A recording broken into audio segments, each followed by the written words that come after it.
In a remote corner of the world lives a very special family of dolphins. This is Puck. She's the matriarch. The lives of Puck and her kin are like a family drama.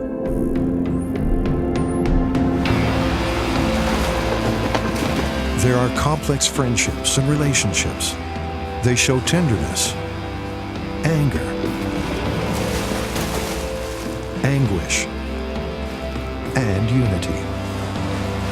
They even endure violent kidnappings and harsh initiations.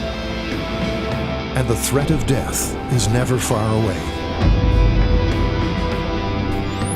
But what really sets the dolphins of these waters apart is that they've created dynasties by learning brilliant and sometimes unique hunting techniques. Techniques passed on by their ancestors for generations. This is the story of a year in the life of Puck's Dolphin Dynasty.